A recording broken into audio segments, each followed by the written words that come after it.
Bonjour, alors aujourd'hui nous allons aborder dans cette vidéo l'une des étapes des techniques de vente. Nous allons plus particulièrement parler de la troisième étape en matière de préparation qui est la phase de découverte. La phase de découverte va nous permettre de comprendre notre interlocuteur. Pourquoi est-ce qu'il est important en relation client, en négociation, de comprendre notre client? Eh bien tout simplement, en le comprenant, cela va nous permettre d'identifier ses besoins pour personnaliser son offre. Petit rappel, petit rappel du schéma de l'entretien de négociation. Ce schéma, je vous le rappelle, vous devez le connaître par cœur, par cœur. Il va vous permettre, une fois que vous l'aurez parfaitement mémorisé, de pouvoir mettre en place des systèmes d'automatisme qui va vous faire gagner de l'aisance relationnelle, qui va vous faire gagner en communication, puisque lorsque l'on connaît parfaitement les différentes étapes, on peut plus facilement être à l'aise dans l'entretien. Si on est à l'aise dans l'entretien, on peut également parfaitement être à l'écoute des opportunités qui vont arriver. Nous reprenons le schéma.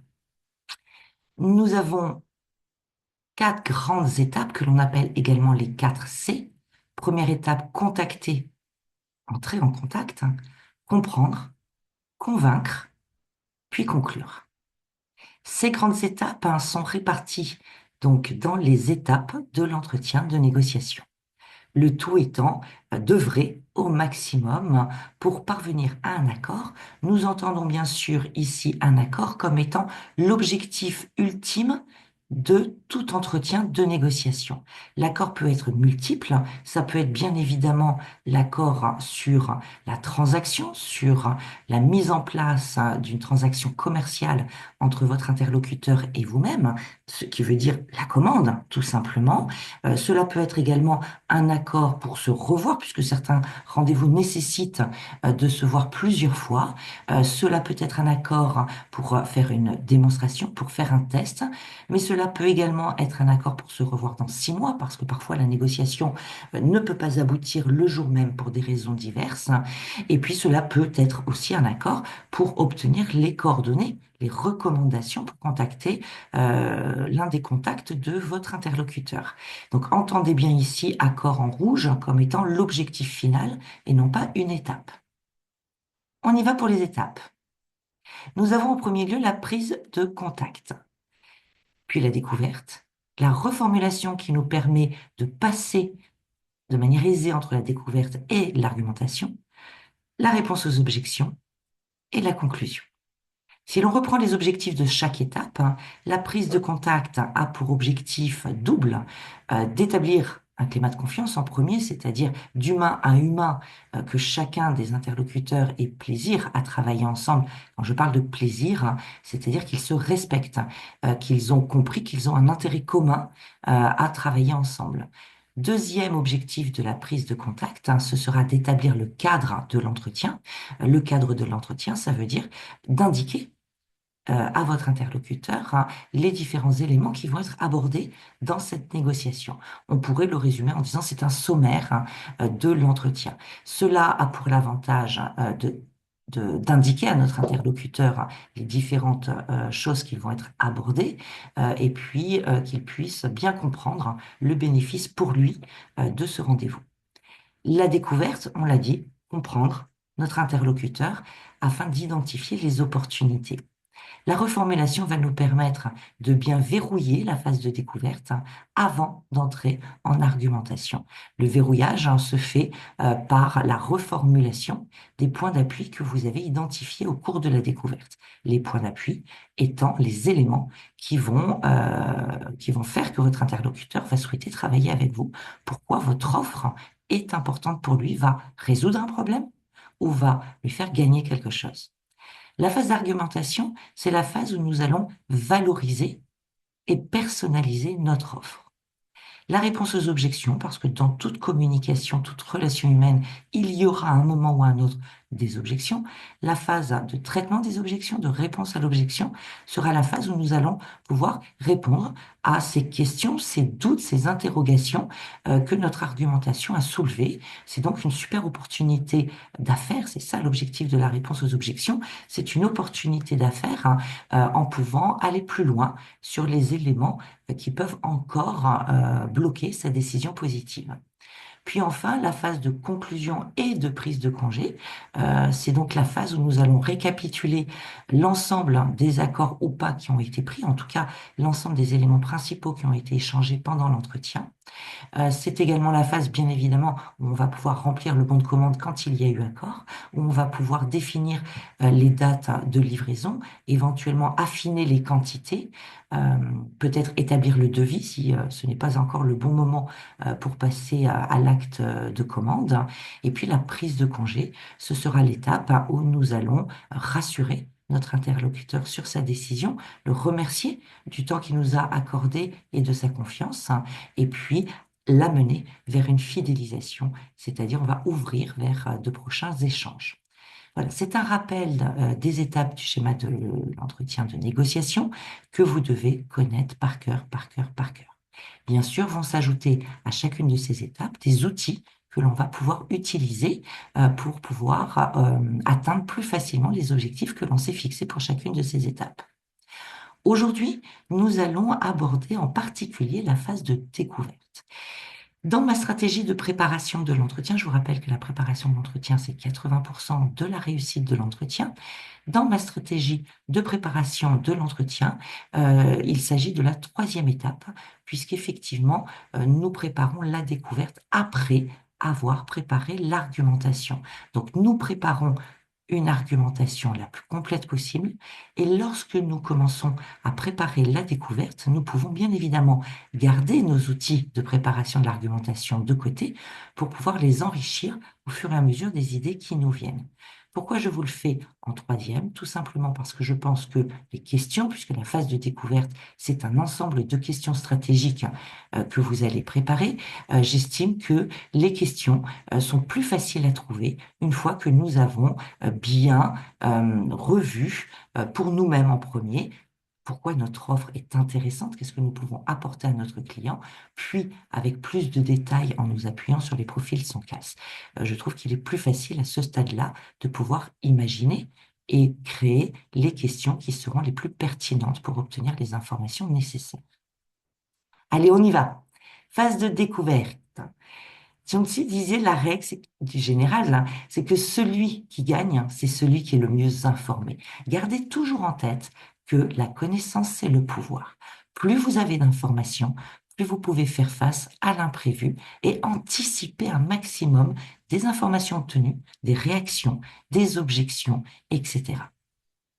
Pour obtenir le maximum d'informations, ben, ça paraît logique, il faut poser un maximum de questions. De quoi va être composé le questionnement? Alors, plusieurs éléments dans ce questionnement. Ça, ce schéma vous permet de mieux comprendre la structure, hein. Comment est-ce que vous pouvez organiser ça dans votre tête, hein. En tout premier, ce qui va être important pour vous de définir, c'est le contexte dans lequel évolue votre interlocuteur. Le contexte, hein, est composé de trois temporalités. Nous allons revenir dans le détail. Le contexte, c'est le contexte de votre client. Qu'il s'agisse d'une situation en B2B ou en B2C, c'est-à-dire de vous vers un professionnel ou de vous vers un particulier, on va retrouver les mêmes éléments. Les questions, la subtilité des questions sera juste différente. Le contexte, je vous ai dit trois temporalités. Le passé. Qu'est-ce que l'interlocuteur peut dire sur le contexte de son entreprise? Dans ce cas-là, on va chercher à comprendre la raison d'être de l'entreprise, le fonctionnement de l'entreprise. Donc là, ce sont des questions, pardon, très générales pour comprendre où vous mettez les pieds, pour comprendre à qui vous avez affaire. Si on était dans un contexte en B2C, c'est-à-dire vers des particuliers, cette phase-là correspondrait un peu au descriptif de la famille, hein, aux choses importantes, bien sûr, toujours en lien avec votre domaine d'activité. Dans le contexte, deuxième temporalité, le présent, la situation. Qu'est-ce qui a fait que votre client se retrouve face à vous aujourd'hui? Qu'est-ce qui a changé dans sa manière de pratiquer le domaine d'activité dans lequel vous œuvrez de manière générale, hein, pour qu'aujourd'hui, soit il accepte, hein, le rendez-vous que vous lui proposez, soit il vous est sollicité. Donc la situation actuelle. Et bien évidemment, comme notre offre aura la plupart du temps vocation à durer, votre collaboration avec lui aura vous aurez une volonté qu'elle dure dans le temps, nous allons également inclure des questions sur l'avenir. Lors d'une première rencontre, forcément, les questions sur l'avenir seront un tout petit peu moins longues parce qu'on a déjà beaucoup de temps à passer pour comprendre la situation dans laquelle notre interlocuteur se place. L'avenir, vous l'avez compris, c'est les projets. On va essayer de le projeter sur le long terme. Encore plus quand nous avons une offre qui est relativement onéreuse et aussi lorsque notre offre est onéreuse, mais surtout au-dessus de celle du marché, celle des concurrents. On va aller travailler sur l'avenir pour pouvoir donner du sens à la valeur de l'offre qu'on lui présentera. Nous avons donc abordé les éléments sur le contexte. Et puis, dans cette phase de questionnement, je vous rappelle que l'objectif est de comprendre notre interlocuteur. Nous allons ensuite, dans un deuxième temps, c'est très important de respecter la phase de l'entonnoir, pas la phase, excusez-moi, la structure de l'entonnoir dans la phase de questionnement. Nous allons donc, dans un deuxième temps, nous attacher à ces attentes. Ces attentes composées de 3 éléments, mais on va plutôt parler essentiellement de 2 éléments, c'est-à-dire ses besoins, premier élément. Deuxième élément, ses motivations ou ses freins. Ses besoins, éléments factuels qu'il a besoin d'assouvir. Motivation, frein, c'est élément irrationnel, personnel, qui va le pousser soit à agir positivement, c'est la motivation, soit à agir négativement, ce sont les freins. L'ensemble de ces éléments vont vous permettre d'obtenir RAL, c'est-à-dire les points d'appui. Sur quoi appuyer votre argumentation pour pouvoir lui démontrer que votre offre va répondre parfaitement à ses besoins selon ses motivations ou va pouvoir lui apporter des gains, une valeur supplémentaire selon ses besoins et ses motivations. Votre obsession pendant la phase de découverte est d'être en capacité de pouvoir identifier la raison, le pourquoi il va dire oui à votre offre. Vous devez toujours avoir cette question en tête. C'est notamment cette question qui va vous permettre d'établir la reformulation. Les questions, on l'a dit, passé, présent, futur.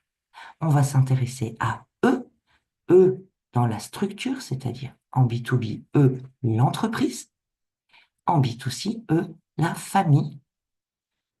On va s'intéresser ensuite à l'interlocuteur que nous avons en face de nous, puis nous pourrons mettre cela en corrélation avec nous-mêmes, nous, notre entreprise, notre offre, de manière à arriver à des informations pertinentes pour l'ensemble, ensemble, nous plus eux, lui, de manière à justifier la collaboration, à valoriser la collaboration. Je vous laisse regarder ça si vous le souhaitez. Vous pouvez faire pause.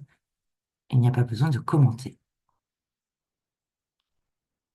L'une des méthodes que l'on peut utiliser pour structurer le plan de découverte, la première que je vous propose est la méthode AHOS. A-H-O-S. Un acronyme qui signifie activité, homme, objectif et solution. Ce sont donc 4 grandes parties à l'intérieur de notre phase de découverte. Activité en une, homme ensuite, objectif en troisième, solution pour verrouiller avant l'argumentation. On va rentrer dans le détail pour chacune de ces catégories et vous allez reconnaître la notion d'entonnoir. Activité, c'est tout ce qui va correspondre à l'entreprise ou à la famille. Bien sûr, là, c'est présenté plutôt à l'horizon d'une entreprise, mais vous pourrez très facilement faire la traduction au niveau de la famille. L'activité, c'est vraiment pour pouvoir comprendre l'entreprise, la structure, l'organisation. Quelques exemples dans le tableau. Quelle est l'activité principale, secondaire, si vous ne les avez pas avant, et si vous les avez avant, vous les faites valider. Quel est le positionnement de cette entreprise sur le marché? Quelle est sa croissance? Quels sont ses plus vis-à-vis de la concurrence? Quelle offre? Quelle récurrence? Récurrence, ça va être la notion de fidélisation, c'était récurrence de commande. Quelle est l'organisation, l'implantation sur le marché, etc., etc. Très général pour comprendre où nous sommes. Pour la partie homme, nous sommes toujours dans l'organisation de l'entreprise, mais là, on va s'intéresser plutôt aux, aux éléments humains composant l'entreprise. Cette partie va être très variable en fonction du domaine d'activité dans lequel vous êtes. Je vous explique cette catégorie et je vous donnerai des exemples après. Par exemple, comment se prend la décision? Ça veut dire que vous pouvez avoir une question que vous pouvez mettre lors de toutes vos préparations, c'est ce que je vais appeler des questions magiques, qui est expliquez-moi le schéma de prise de décision ou expliquez-moi la chaîne de décision. Évitez êtes-vous le décisionnaire, qui peut lui donner l'impression que s'il vous répond non, parce qu'en réalité il rend des comptes, finalement son point de vue a peu d'importance. Allez préférer quelle est la chaîne de décision, le schéma de décision, le processus de décision, parce que cela va vous donner beaucoup plus d'informations. Les fonctions qui composent pardon, excusez-moi, ses fonctions à lui, ses missions pour pouvoir bien identifier son champ d'investigation, son champ d'intervention. On peut également après s'intéresser à l'ensemble des autres collaborateurs, je réitère, selon le domaine d'activité de votre offre. Nombre de collaborateurs, type de personnel, répartition sur les sites, etc., etc. Je vous disais pour cette partie à personnaliser selon votre domaine d'activité. Par exemple, vous commercialisez des mutuelles d'entreprise. Vous voyez bien que dans ce cadre-là, il va être important pour vous de vous intéresser à l'ensemble des collaborateurs, puisque l'ensemble des collaborateurs va pouvoir bénéficier de cette mutuelle d'entreprise. Peut-être en fonction de leur poste, hein, en fonction du fait qu'ils soient cadres ou pas, ils auront accès à des offres différentes. Donc là, on va affiner les catégories de collaborateurs. Mais votre démarche va concerner l'ensemble des collaborateurs.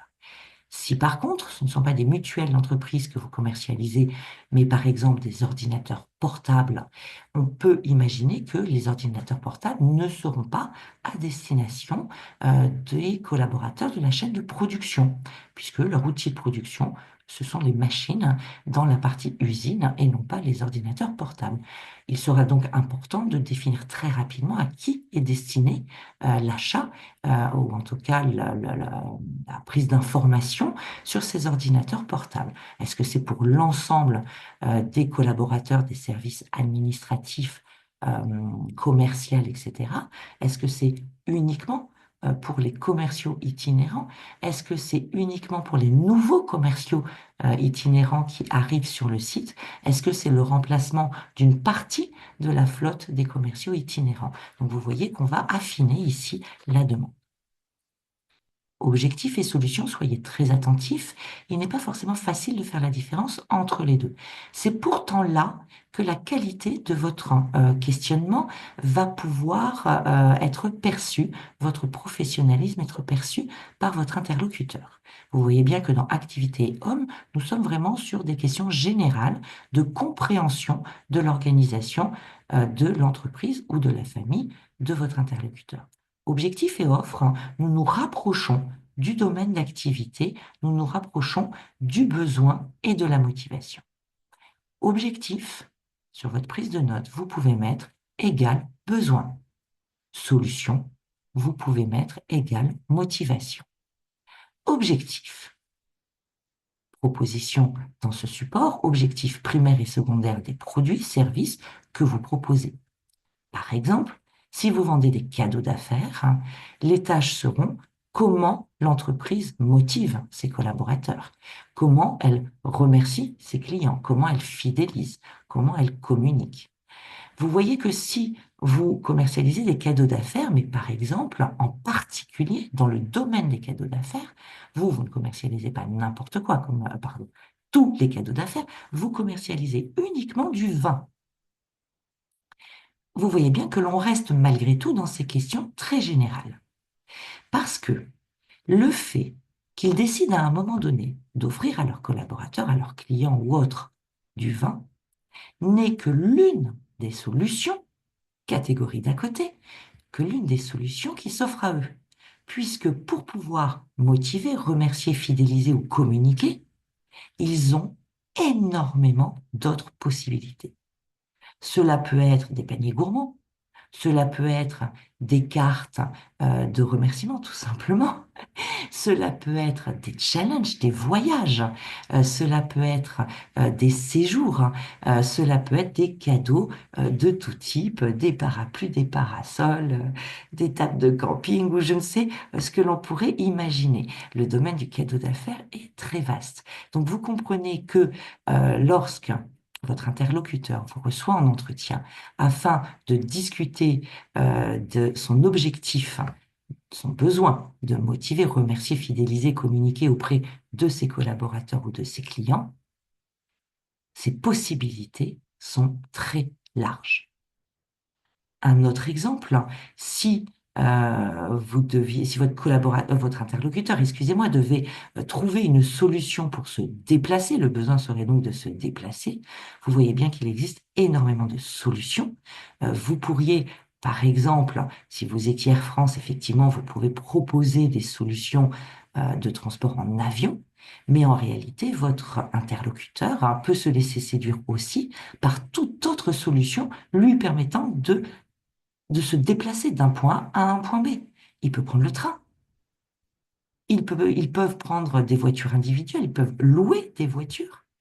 Ils pourraient faire de la vidéoconférence. Et puis on pourrait exagérer. Ils pourraient faire une randonnée, etc. Donc toujours vous dire, vous n'êtes pas le seul sur le marché à proposer une offre qui va répondre à son besoin. Ce qu'il vous faut, en ayant bien compris grâce à cette phase de découverte ce dont il a besoin et ce qui va le motiver, c'est de comprendre quel sera votre plus par rapport à ce besoin. N'hésitez pas à réécouter cette partie sur l'objectif. C'est une étape de la phase de découverte qui peut nécessiter plusieurs écoutes et plusieurs niveaux de compréhension. Maintenant que vous avez compris, nous allons passer à la dernière phase la dernière étape, pardon, de la phase de découverte. Vous voyez qu'on se resserre dans l'entretien, dans l'entonnoir. Nous allons maintenant parler de ses motivations, puisque grâce à la partie objectif, nous avons bien compris quel était réellement son besoin. C'est donc la partie solution. Nous allons maintenant commencer à resserrer les questions, les faire de plus en plus précises, de manière à identifier les solutions jusqu'à présent envisagées, peut-être les solutions qu'il a déjà mises en place, pour l'amener à commencer, déjà dans cette phase de découverte, à être intéressé par ce qu'on pourrait lui proposer, alors que nous ne lui avons encore rien proposé. Solutions. Par exemple, des questions portant sur les solutions déjà mises en place. Votre interlocuteur, si ce n'est pas un besoin nouveau, dispose déjà de fournisseurs. Il ne vous a pas attendu. Son entreprise existe depuis plus ou moins longtemps. Il a donc forcément des fournisseurs. Si c'est le cas, il est intéressant de s'intéresser aux fournisseurs. On ne va pas lui demander qu'est-ce qu'il reproche à ses fournisseurs, puisque nous essayons au maximum de l'emmener vers un état d'esprit positif. Par contre, nous allons lui proposer de nous parler de ses fournisseurs. Comment se passe la collaboration avec eux? Bien sûr, on lui aura fait citer ses fournisseurs auparavant. Comment se passe la collaboration? Quels sont les points d'amélioration que vous imaginez par rapport à votre collaboration avec eux? Quels sont leurs points forts? Qu'est-ce que vous voulez maintenant que vous avez cette expérience? Qu'est-ce qui sera le plus important pour vous dans ce nouvel achat, dans cette décision? Ces points-là vont vous permettre d'avoir un aperçu des éléments plus précis que le besoin qui vont vous permettre d'affiner votre proposition. Vous allez bien évidemment creuser l'équipement en place, la date des contrats de financement, etc. La partie solution va également nous permettre d'aborder les critères des profils sans casse. Je vous invite à revoir très précisément ce qu'ont les profils sans casse. Quand on parle de profil sans casse, profil de prise de décision, profil d'acheteur, il va donc être important d'intégrer dans votre phase de découverte des éléments de question vous permettant d'identifier vers quel profil votre interlocuteur, enfin vers quel profil il est plutôt. Est-ce qu'il est plutôt tourné vers la nouveauté, l'innovation? Est-ce qu'il est plutôt tourné vers la facilité d'utilisation, de prise en charge, de prise en main? Est-ce qu'il est plutôt tourné vers un besoin d'être rassuré? Est-ce qu'il est plutôt tourné vers la satisfaction de ses clients pour leur faire plaisir? Est-ce qu'il, pour lui, ses choix vont être importants pour que les collaborateurs travaillent dans une bonne ambiance ou dans de bonnes conditions? Quelles sont ses motivations précises pour la décision qu'il doit prendre? Prendre une décision pour un acheteur, pour un responsable d'entreprise, c'est quelque chose qui est assez difficile. Il y a toujours beaucoup d'enjeux. Nous venons donc de parler de la méthode AOS, activité, homme, objectif, solution. Je vais vous proposer une deuxième méthode. Selon moi, les deux peuvent être parfaitement complémentaires. Il n'y a pas une méthode qui est plus intéressante que l'autre. Cependant, vous allez être plus à l'aise avec l'une ou avec l'autre. Mais je pense que le plan de découverte idéal, c'est une fusion entre les deux. Cette méthode est la méthode SPID, S-P-I-D, qui correspond à situation, problème, implication, désir. Dans cette méthode, nous allons chercher à transformer un sollicité, notamment quand vous êtes à l'origine du rendez-vous, en solliciteur avec ces 4 étapes: situation, problème, implication, désir. Situation.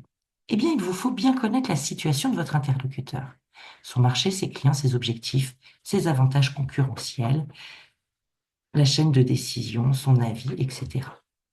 Vous voyez que pour cette phase-là, situation, ça pourrait se rapprocher à la partie activité et homme de la précédente méthode.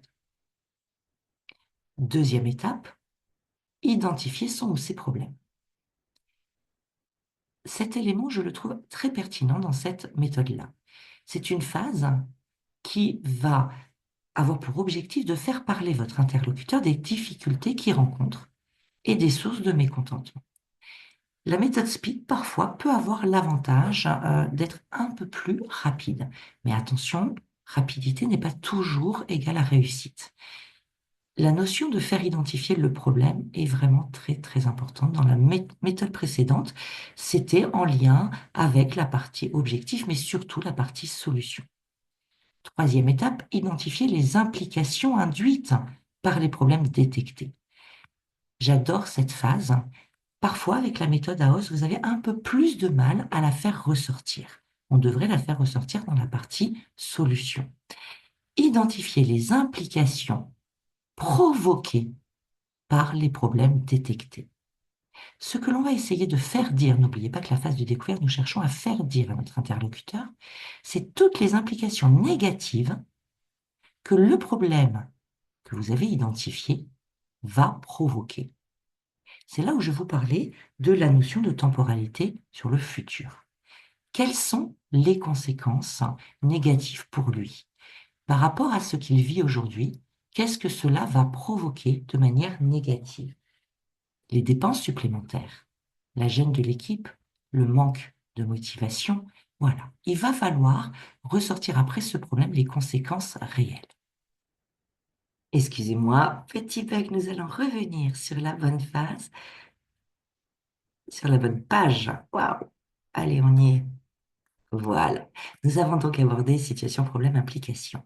Dernière catégorie, démontrer à votre interlocuteur le désir que peut provoquer votre solution. Ici, vous allez essayer d'amener votre interlocuteur à prendre conscience des bénéfices qu'il gagnera à utiliser votre solution. Vous venez d'aborder les problèmes. Donc, bien sûr, vous avez précédemment parfaitement compris l'organisation et la situation dans laquelle il se trouve. Vous avez ensuite évoqué les problèmes. Vous avez fait dire les implications négatives de ces problèmes sur sa situation. Et bien maintenant, tel un vaillant héros chevalier, vous allez lui commencez à lui montrer qu'il peut exister des solutions. Attention, nous sommes en phase de découverte, vous ne présentez pas les solutions, mais vous commencez à lui montrer son désir, à faire monter son désir pour trouver une résolution à son problème et donc éviter les implications négatives de ces problèmes.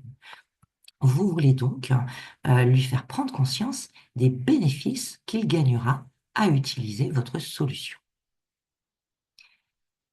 Par exemple, comment faites-vous aujourd'hui pour? Alors, ce sont des exemples, il y aura bien sûr beaucoup d'autres questions que ces exemples-là, mais c'est juste pour vous montrer une structure. Donc, la partie problème, qu'avez-vous prévu pour?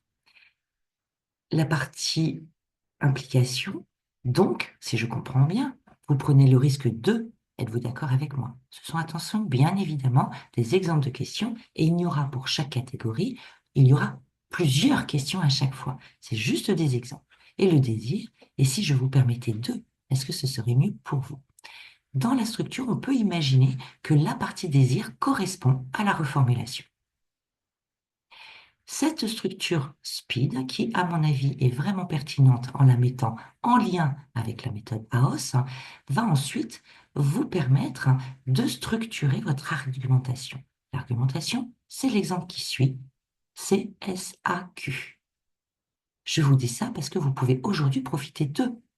Concrètement, cela veut dire que l'avantage pour vous est double, puisque non seulement nanana, et en plus ta ta ta. Et ensuite, est-ce que je peux vous en faire bénéficier? On va retrouver ici des éléments d'argumentation que nous verrons plus tard. Nous avons vu la structure que peut prendre votre plan de découverte avec la méthode AOS et la méthode SPEED. Je répète, l'une n'est pas meilleure que l'autre. Selon moi, le schéma idéal, c'est un mélange entre les deux.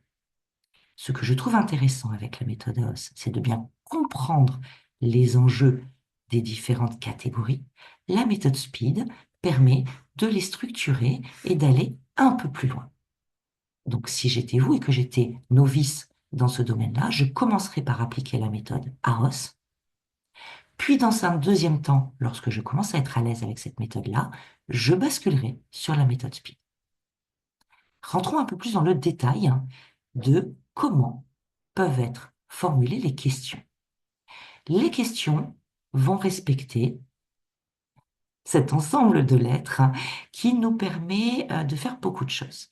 Ça nous permet de structurer un plan de découverte. Ça permet également de gérer des projets. Ça permet de prendre des décisions. C'est vraiment une méthode qui est très intéressante. À titre personnel, je n'arrive jamais à me souvenir de cet ordre précis comme ça. J'ai donc un petit jeu pour me souvenir des lettres que je remets ensuite dans le bon ordre. Ne rigolez pas aussi, surtout rigolez. C'est tout simplement de respecter la notion de CQQ, c'est occupé. Cela nous donne, ici dans le bon ordre, QQPCOQCQ. Je vais vous donner le détail. Nous avons donc le premier qui est le quoi, puis le qui, puis le pourquoi, le comment. Ces quatre éléments sont à respecter dans cet ordre-là. Les éléments suivants peuvent être faits dans n'importe quel ordre. Où, quand, combien et quel. À quoi cela correspond? Donc ça, ce sont des indications de questions. Ça ne veut pas dire que la première question doit porter sur le produit. Revenez à la méthode AOS ou la méthode SPEED. Mais en tout cas, dans votre plan de découverte, il doit y avoir des questions portant sur ces thématiques. Quoi comme le produit, l'offre, le besoin? Qui seront les utilisateurs? Qui est le décisionnaire? Auprès de qui travaillez-vous? Avec qui plutôt travaillez-vous jusqu'à présent? Donc on va dire que le qui, ce sont toutes les personnes en lien avec une identification. D'accord? Ça peut être également les questions portant sur les fournisseurs. Pourquoi c'est le besoin? Quelle est la situation actuelle qui l'amène à avoir ce besoin? Le comment, c'est comment va-t-il répondre à ce besoin? C'est donc la motivation. Ou c'est toutes les questions en lien avec une localisation.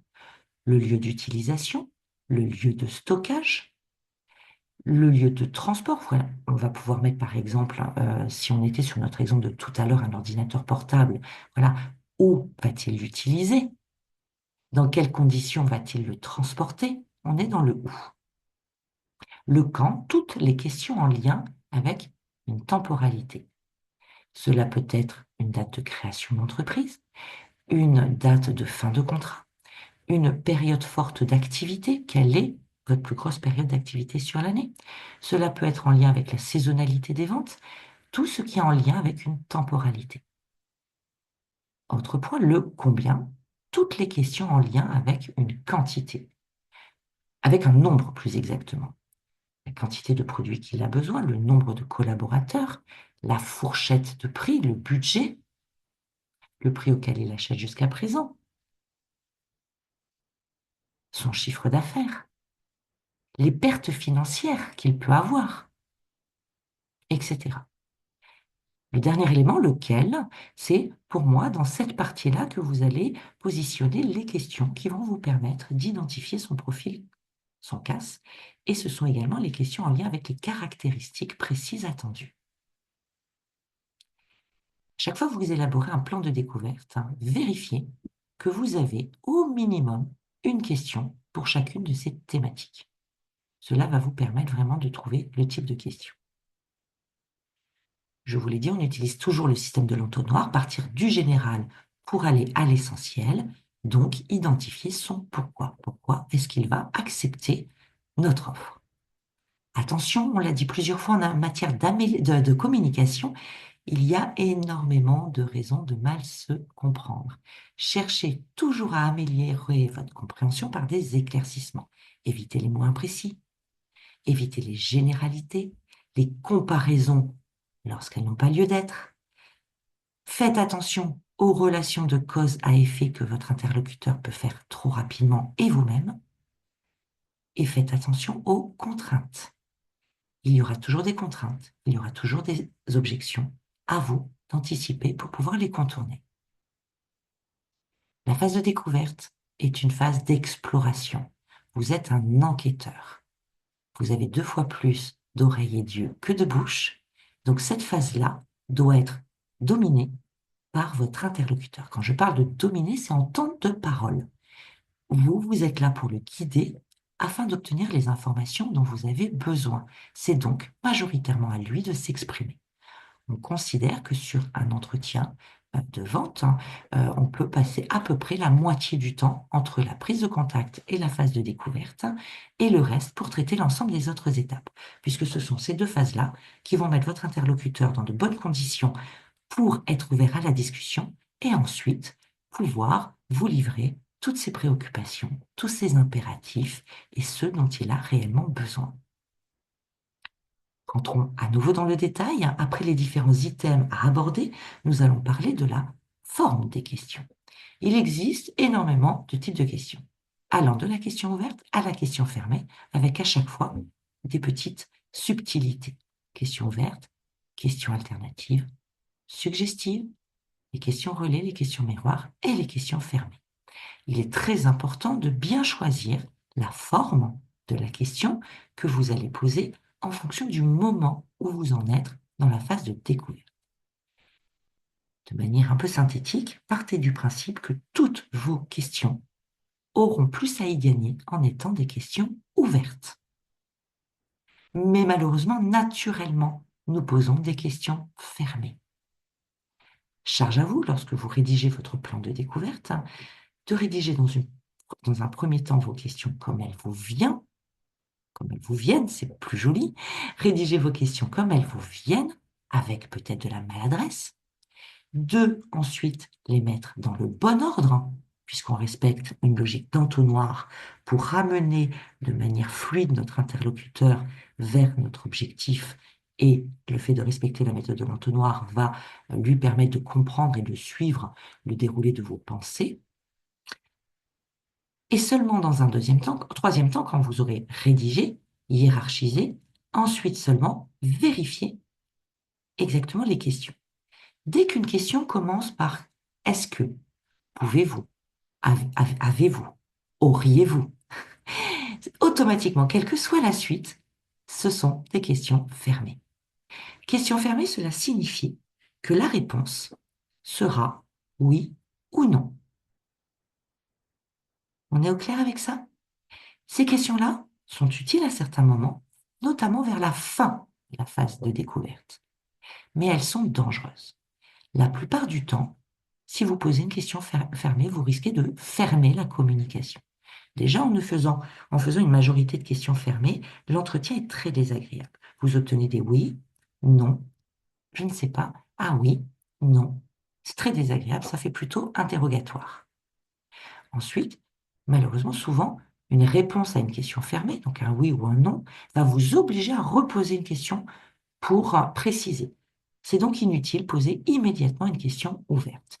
Les questions ouvertes, eh bien, elles vont forcément commencer par nos items que nous avions précédemment. Quel, qu'est-ce que, etc. Majoritairement de questions ouvertes sera toujours la bonne solution. Bien sûr, après, vous pouvez faire des questions alternatives. Donc, questions alternatives, est-ce que vous êtes plutôt disponible lundi à 14 heures ou mercredi à 11 heures? Je vois que je ne l'ai pas noté, mais dans la même famille que la question alternative, celle qui est juste avant, c'est la question alternative qui fait partie des questions à choix multiples. Celles-ci, vous les connaissez bien. Les questions suggestives, relais, miroir. Je vous propose de regarder plutôt dans les slides suivantes où je vous explique en détail ces différentes questions. Comme ici, un certain nombre d'entre vous ont peut-être déjà cette connaissance, je vous invite tout simplement, je laisse la slide quelques instants et puis vous les lisez tranquillement. Vous voyez à chaque fois, sur chaque slide, je vous présente la définition des différents types de questions avec les avantages, les inconvénients, des exemples de quand vous pouvez les utiliser. La question ouverte, la question fermée,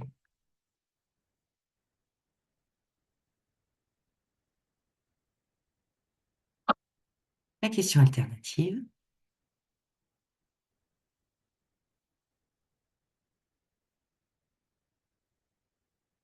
question relais,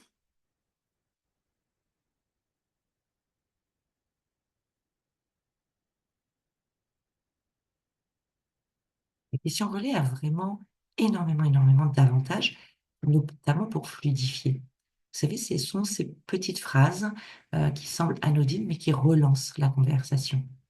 C'est-à-dire, qu'entendez-vous par là, etc. C'est plutôt agréable. C'est pas très fatigant pour vous, c'est important de vous préserver également, et c'est très intéressant pour votre interlocuteur qui se sent écouté.